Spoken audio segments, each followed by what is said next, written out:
आपलं स्वागत. पाहूयात आजच्या ताज्या घडामोडी.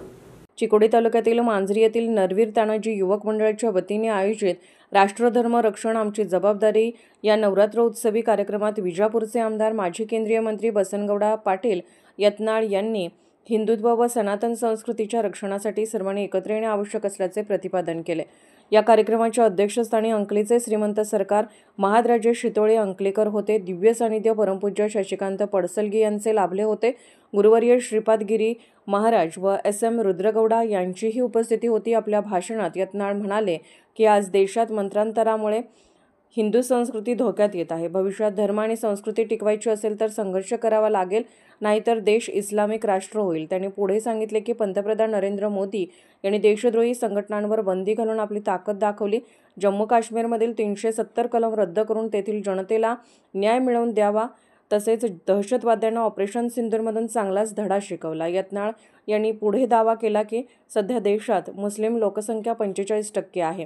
ती वाढत राहिल्यास भारत हिंदू राष्ट्र न राहता इस्लाम राष्ट्र बनेल। राज्यात अनेक हिंदू युवकांची हत्या होत आहे, मात्र सरकार हिंदू सणांवर निर्बंध आणते आणि मशिदीमधून होणाऱ्या ध्वनी प्रदूषणाकडे दुर्लक्ष करते, अशी टीका त्यांनी केली। काँग्रेसने डॉक्टर बाबासाहेब आंबेडकर यांच्यावर अन्याय केल्याचाही उल्लेख त्यांनी केला। रोजगार, कायदा सुव्यवस्था आणि विकास या मुद्द्यांवर सरकार अपयशी ठरल्याचा आरोप करीत त्यांनी येणाऱ्या निवडणुकीत योग्य उमेदवाराला पाठिंबा द्यावा असे आवाहन केले। मतांतर रोखण्यासाठी सर्व हिंदूंनी एकत्र येऊन राष्ट्ररक्षणासाठी प्रयत्न केले पाहिजेत असे आवाहन त्यांनी उपस्थितांना केले। या कार्यक्रमाला परिसरातून आलेल्या नागरिकांचा उत्स्फूर्त प्रतिसाद लाभला।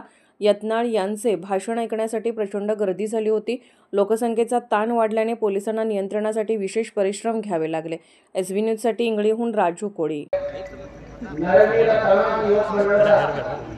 ಸಮಸ್ತ ಎಲ್ಲ ಅಧ್ಯಕ್ಷರಾಗಿ ಪದಾಧಿಕಾರಿಗಳೇ, ಇಂದಿನ ಮಾಂಜರಿಯ ಈ ಒಂದು ಧರ್ಮಸಭೆ, ಈ ಒಂದು ರಾಷ್ಟ್ರ ಸಭೆ ಸೇರಿದಂತ ಎಲ್ಲ ನನ್ನ ಸಮಸ್ತ ಸನಾತನ ಹಿಂದೂ ಧರ್ಮದ ಎಲ್ಲ ನನ್ನ ಧರ್ಮದ ಯುವಕರೇ,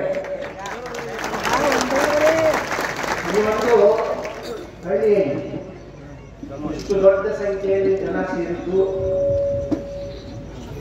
ಯಾರ ಸಲುವಾಗಿ, ಯಾವ ಉದ್ದೇಶಕ್ಕಾಗಿ ಅಂದ್ರೆ ಕೇವಲ ನಮ್ಮ ಸನಾತನ ಧರ್ಮ ಭಾರತ ಆಗಿ ಉಳಿಬೇಕಂತ ಒಂದು ತಪಸ್ಸಿನ ಸಲುವಾಗಿ ಇವತ್ತೆಲ್ಲ ನಾವೆಲ್ಲ ಸೇರಿದ್ದೇವೆ। ನಮ್ಮ ದೇಶ ಉಳಿಬೇಕಾದ್ರೆ, ನಮ್ಮ ಸಂವಿಧಾನ ಉಳಿಬೇಕಾದ್ರೆ ಹಿಂದುತ್ವ, ಹಿಂದೂ ಸನಾತನ ಧರ್ಮ ಉಳಿದ್ರೆ ಮಾತ್ರ ನಮ್ಮ ಸಂವಿಧಾನ ಉಳಿಲಿಕ್ಕೆ ಸಾಧ್ಯ ಇದೆ, ಭಾರತ ಆಗಿ ಉಳಿಲಿಕ್ಕೆ ಸಾಧ್ಯ ಇದೆ ಬಂಧುಗಳೇ। ಈ ದೇಶದಲ್ಲಿ ನಮ್ಮ ಪ್ರಧಾನಮಂತ್ರಿಗಳು ಕೆಲವೊಂದು ದೇಶದ್ರೋಹಿ ಸಂಘಟನೆಗಳನ್ನ ನಿಷೇಧ ಮಾಡ್ತಾರೆ। SDPI ಅನ್ನುವಂಥ PFI ಅವ್ರ ಉದ್ದೇಶ, ಅವ್ರ ಪ್ಯಾಂಪ್ಲೆಟ್ ನಲ್ಲಿ ಏನ್ ಹೇಳ್ತಿರಂದ್ರೆ 2047ಕ್ಕೆ ಭಾರತವನ್ನ ಇಸ್ಲಾಂ ರಾಷ್ಟ್ರ ಮಾಡೋದು ಅವ್ರ ಗುರಿ। ಇವತ್ತೇನ್ ನಡೆದಿಲ್ಲ, ಲವ್ ಜಿಹಾದ್, ಇನ್ನೊಂದು ಲವ್ ಮಾಡಬೇಕು ಈಗ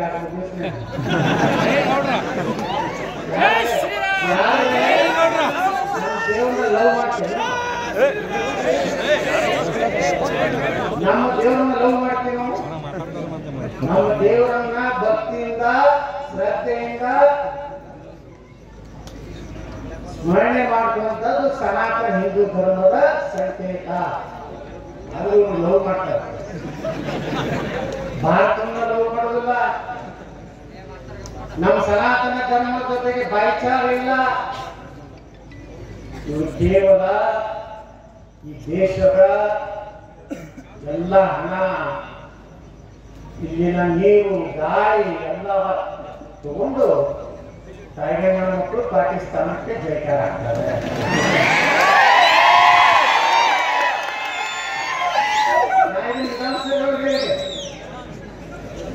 ಏನು ಒಬ್ಬ ಕಾಂಗ್ರೆಸ್ಸಿನ ರಾಜ್ಯಸಭಾ ಆಯ್ಕೆ ಕಾಯಂ ಆದ ಒಬ್ಬ ರಾಜ್ಯಸಭಾ ಸದಸ್ಯ, ಅವಾಗ ಅಲ್ಲಿದ್ದಂತಹ ದೇಶದ್ರೋಹಿಗಳು ಭಾರತ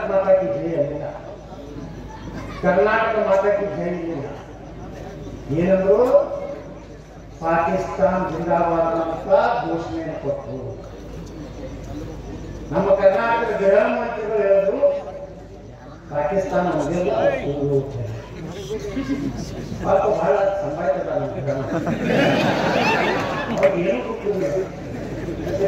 राजकीय, सामाजिक, आर्थिक असा सर्व घडामोडींचा आढावा पाहायला विसरू नका SB न्यूज चॅनल आणि नक्कीच सबस्क्राईब करा.